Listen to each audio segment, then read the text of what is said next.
Hello दोस्तों, कैसे हैं आप लोग। आज मैं आपको 3 ऐसी कहानियाँ सुनाने वाला हूँ जो आपको ज़िंदगी की हर मुश्किल में लड़ने में मदद करेंगी। चलिए कहानी को स्टार्ट करते हैं। आज की हमारी पहली कहानी है दृढ़ता की शक्ति। चलिए देखते हैं कि दृढ़ता में कितनी शक्ति होती है। बहुत समय पहले की बात है।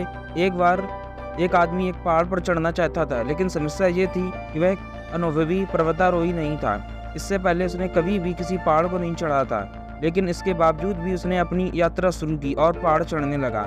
लेकिन उसे रास्ते में कई बाधाओं का सामना भी करना पड़ा। इस चढ़ाई के दौरान वह कई बार गिरा, उसके हाथों से बहुत खून भी बहा और वह बहुत बार थक भी गया। लेकिन इतनी सब मुश्किलों के बाद भी उसने हार नहीं मानी और अपने कदम धीरे धीरे बढ़ाता रहा। वह धीरे धीरे एक एक कदम चढ़ता गया।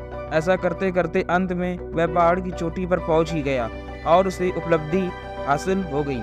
इस कहानी से ये सीखने को मिलता है कि यदि आप अपने लक्ष्य की ओर निरंतर चलते रहते हैं तो आप अपने लक्ष्यों को जरूर प्राप्त कर सकते हैं, भले ही चीजें कितनी भी कठिन क्यों ना हो। आज की हमारी दूसरी कहानी है कड़ी मेहनत का फल। बहुत बरसों पहले की बात है। एक गरीब गांव में एक लड़का रहता था। वह जीवन सफल होना चाहता था, लेकिन उसके पास दूसरों की तरह अधिक मौके मौजूद नहीं थे। इसलिए उसने कड़ी मेहनत करने का और नया कौशल सीखने का फैसला किया। उसने अखबार बांटना और बर्तन धोने जैसे छोटे मोटे काम करने शुरू किए। धीरे धीरे वो पैसे बचाता रहा, जिससे कि वो जमा हुए पैसों से कंप्यूटर खरीद सके। अब उसने कंप्यूटर खरीदने के लिए पर्याप्त पैसे जमा कर लिए थे। उसने खुद को प्रोग्रामिंग सिखाई, जिसके लिए उसने सेकेंड हैंड बुक का सहारा लिया और यूट्यूब से बहुत सी फ्री क्लासेस किए। इसके बाद उसने कड़ी मेहनत करके अपने सपनों को पूरा कर लिया और वह एक सफल आदमी बन गया।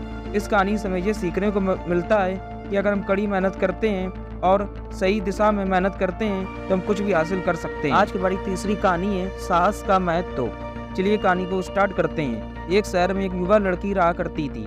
वह युवा लड़की सार्वजनिक रूप से बोलने से डरती थी। उसे हमेशा ये डर रहता था कि अगर वो दूसरों के सामने अपनी बात को रखेगी सब लोग उस पर हंसेंगे। लेकिन वह यह भी जानती थी कि अगर उसे अपने सपनों को पूरा करना है तो उसे अपने डर पर काबू पाना ही होगा। इसलिए उसने अपने कमरे में स्थित शीशे के सामने और अपने दोस्तों के साथ अभ्यास करना शुरू कर दिया। धीरे धीरे उसमें आत्मविश्वास आ गया और उसने सार्वजनिक रूप से भाषण देना भी शुरू कर दिया। उसने फिर आगे चलकर एक वाद विवाद प्रतियोगिता भी जीती और अपने समुदाय में एक नेता बन गई। अब उसे अपनी बात दूसरों सामने रखने में बिल्कुल भी डर नहीं लगता था। अगर आप सभी लोगों को हमारी ये कहानी पसंद आई हो तो हमारी वीडियो को एक लाइक जरूर करें और कमेंट करके बताएं कि आपको ये कहानी कैसी लगी। साथ ही इस कहानी को अपने दोस्तों के साथ भी शेयर करें और ऐसी कहानियाँ रोज सुनने के लिए हमारे YouTube चैनल को सब्सक्राइब करना ना भूलें। धन्यवाद।